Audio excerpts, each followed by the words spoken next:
नमस्कार, KP News 24/7 में आप सभी का स्वागत है। मैं पूजा आपके साथ। आइए सबसे पहले देखते हैं मुख्य समाचार। मस्जिद में जय श्री राम के नारे लगाना अपराध कैसे, सुप्रीम कोर्ट ने कर्नाटक सरकार से पूछा सवाल। महाराष्ट्र में फिर ईवीएम पर संग्राम, विधान भवन की सीढ़ियों पर विपक्ष का शक्ति प्रदर्शन और नारेबाजी। संसद में फिलिस्तीन वाला बैग लेकर पहुंची प्रियंका गांधी, बीजेपी ने बताया मुस्लिम वोटों के लिए तुष्टीकरण। मशीन चोरी मामले में आजम खान, अब्दुल्ला आजम खान की जमानत याचिका पर यूपी सरकार को सुप्रीम कोर्ट की नोटिस। सुप्रीम कोर्ट ने महिलाओं की सुरक्षा को लेकर अखिल भारतीय दिशा निर्देश तैयार करने को लेकर गृह मंत्रालय से मांगा जवाब।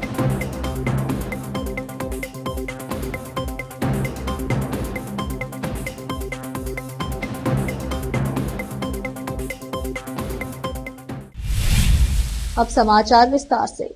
मस्जिद में जय श्री राम के नारे लगाने को लेकर दर्ज केस रद्द करने के खिलाफ याचिका पर नोटिस जारी करने से फिलहाल सुप्रीम कोर्ट ने मना कर दिया है। कोर्ट ने याचिकाकर्ता से कहा है कि वह याचिका की कॉपी कर्नाटक सरकार को सौंपे। राज्य सरकार से जानकारी लेने के बाद वह जनवरी में मामले पर सुनवाई करेगा। कर्नाटक के दक्षिण कन्नड़ जिले के कड़ावा तालुके के रहने वाले याचिकाकर्ता हैदर अली के लिए वरिष्ठ वकील देवदत्त कामत पेश हुए। जस्टिस पंकज मित्तल और संदीप मेहता की बेंच ने उनसे मामला समझने की कोशिश करते हुए पूछा कि धार्मिक मामला लगाना अपराध कैसे कहा जा सकता है। इस पर कामत ने कहा कि यह दूसरे मजहब के धर्मस्थल में जबरन घुसने और धमकाने का भी मामला है। वहां पर अपने धर्म का नारा लगाकर आरोपियों ने सांप्रदायिक सौहार्द बिगाड़ने की कोशिश की है। कामत ने आगे कहा कि इस मामले में सीआरपीसी की धारा 482 का गलत इस्तेमाल किया है। मामले की जांच पूरी होने से पहले ही हाईकोर्ट ने एफआईआर रद्द कर दी। इस पर जजों ने कहा है कि उन्हें देखना होगा कि आरोपियों के खिलाफ क्या सबूत है और उनकी रिमांड मांगते समय पुलिस ने निचली अदालत से क्या कहा था। कर्नाटक के मुख्यमंत्री सिद्धरामैया ने शनिवार को भाजपा के प्रदेश अध्यक्ष पीवाई वीरेंद्र पर अल्पसंख्यक आयोग के पूर्व अध्यक्ष अनवर मणिपाड़ी को 150 करोड़ रुपए की रिश्वत देने की कोशिश करने का आरोप लगाया था। उनके इस आरोपों को भाजपा नेता ने खारिज कर दिया।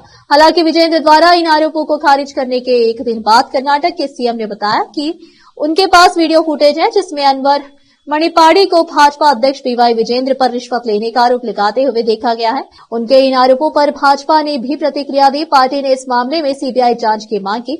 सिद्धरामैया ने कहा कि मणिपाड़ी ने खुद यह बात बताई थी।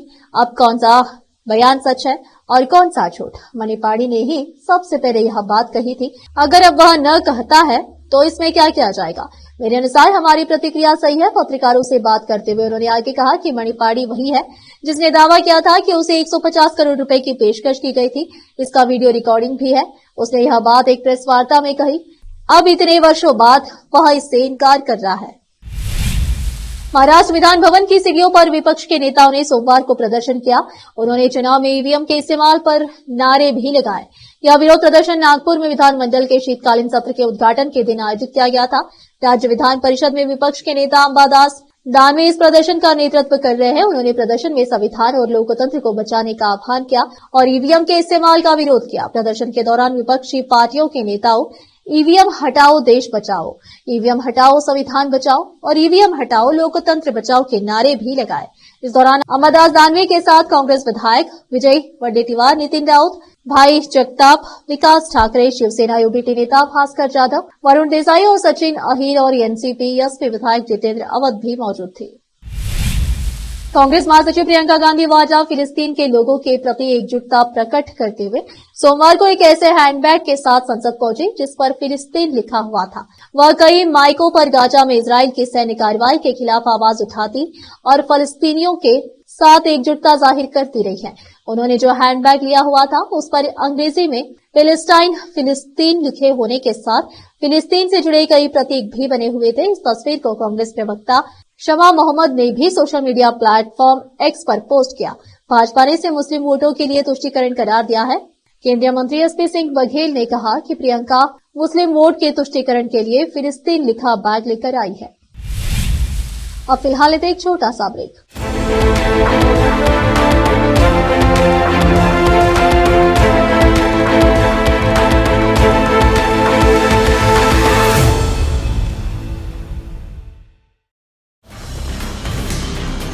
हिंदुस्तान के हर कोने में हम हैं मौजूद।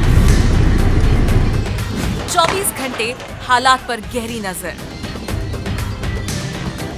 खबरों से जुड़े चुपते सवालात और आपको दिखाता है धार्मिक, सामाजिक, राजनीतिक, लोकल और इंटरनेशनल न्यूज की सबसे बेहतर कवरेज, जो आपको रखती है हर पल बाखबर। देश और दुनिया भर की खबर के लिए देखते रहें KP News 24/7। Noor Education Trust Bidar की ओर से चलाए जाने वाला Noor MEd and BEd College Bidar, recognised by NCTE Delhi and affiliated to Bidar University, Bidar.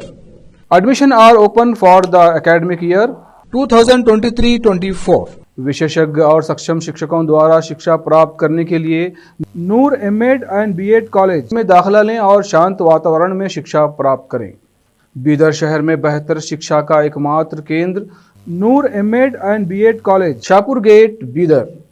Phone numbers 9945283920, 8482221297। Hindustan के हर कोने में हम हैं मौजूद। 24 घंटे हालात पर गहरी नजर, खबरों से जुड़े चुपते सवालात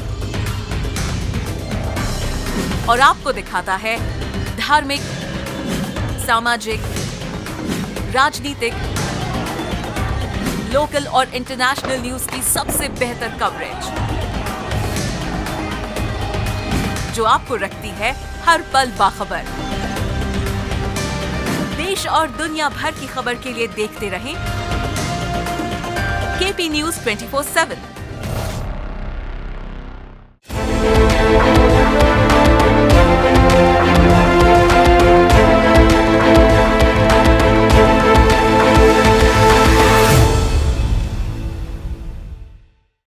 ब्रेक के बाद आपका स्वागत है। आइए देखते हैं देश के अन्य समाचार।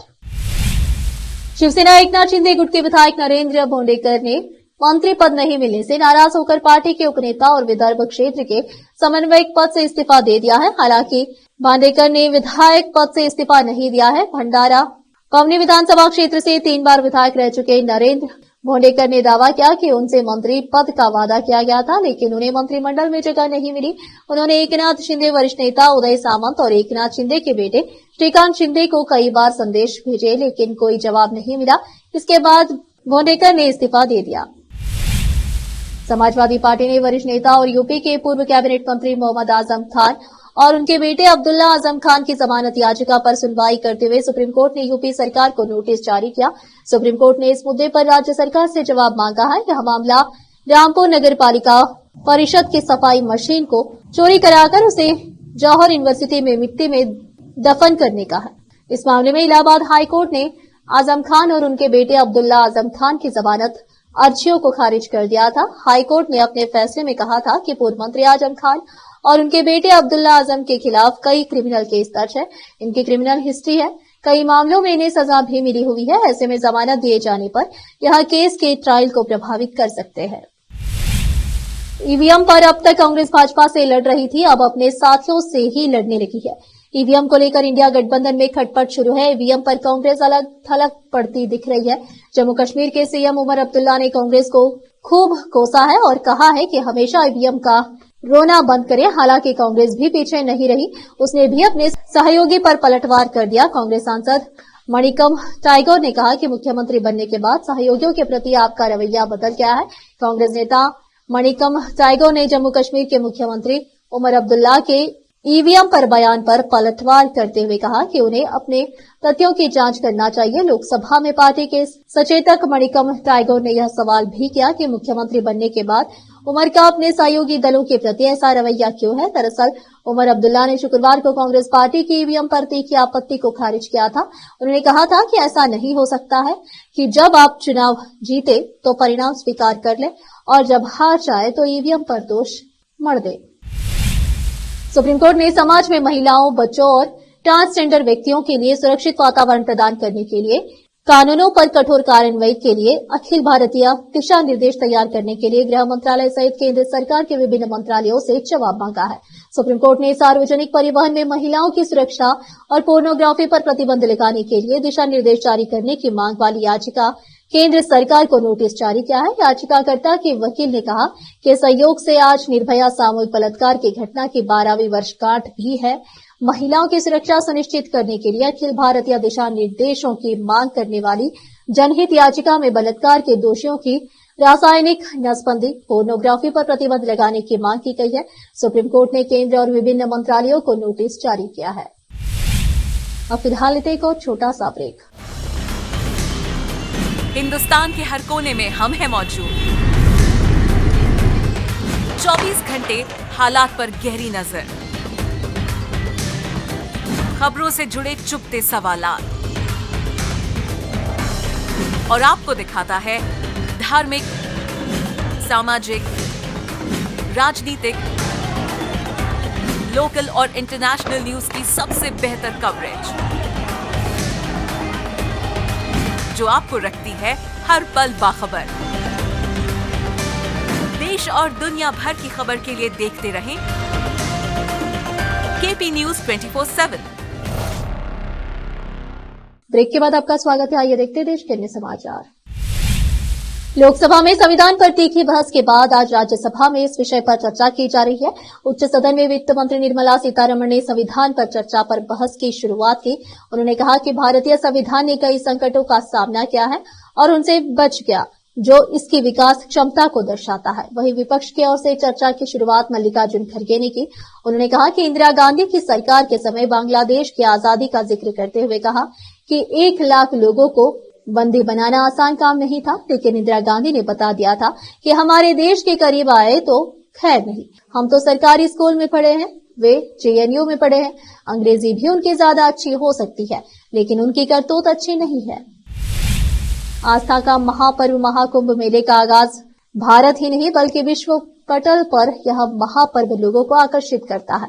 मान्यता है कि महाकुंभ में स्नान के बाद शारीरिक अशुद्धियां दूर हो जाती है, हर पापों से मुक्ति मिलती है, मन शुद्ध होता है और मोक्ष की प्राप्ति होती है, क्योंकि पवित्र नदियों का जल अमृत के समान पवित्र होता है। इसकी तैयारी युद्ध स्तर पर चल रही है। उत्तर प्रदेश सरकार ने कोई कोर कसर नहीं छोड़ रही है, क्योंकि कुंभ मेला विश्व का सबसे बड़ा संस्कृति और धार्मिक मेला है जो भारत में होता है। महाकुंभ को लेकर परिवहन निगम की 3000 बसें गोरखपुर से चलेंगी, जिसमें यूपी के अलग अलग जिलों की बस शामिल है, जिसकी तैयारी युद्ध स्तर पर तैयारी चल रही है। सभी बसों का राप्ती नगर डिपो में डेंटिंग पेंटिंग का कार्य चल रहा है, जो 31 दिसंबर तक फाइनल हो जाएगा। बस के बाहर स्टिकर लगा हुआ है। प्रधानमंत्री नरेंद्र मोदी और मुख्यमंत्री योगी आदित्यनाथ के मुस्कुराते चेहरे के साथ भगवामय बस और लग्जरियस बस जैसी सुविधा के साथ श्रद्धालु महाकुंभ तक सफर करेंगे।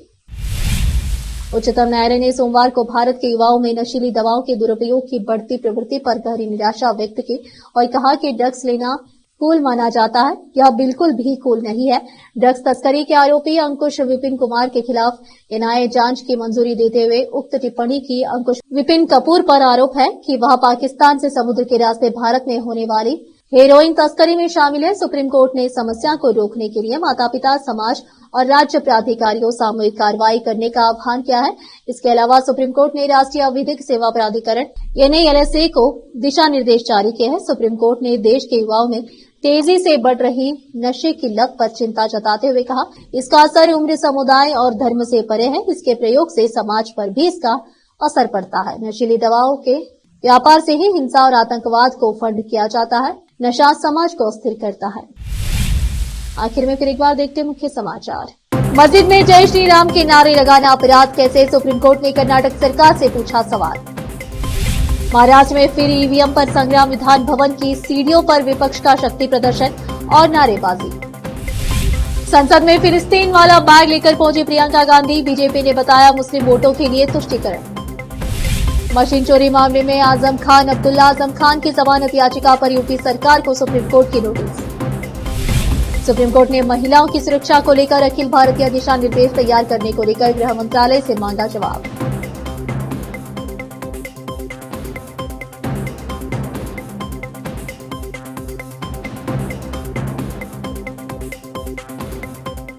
केपी न्यूज में इस वक्त के लिए इतना ही। देश प्रदेश के समाचारों के लिए देखते रहिए आपका अपना चैनल केपी न्यूज 24/7। धन्यवाद।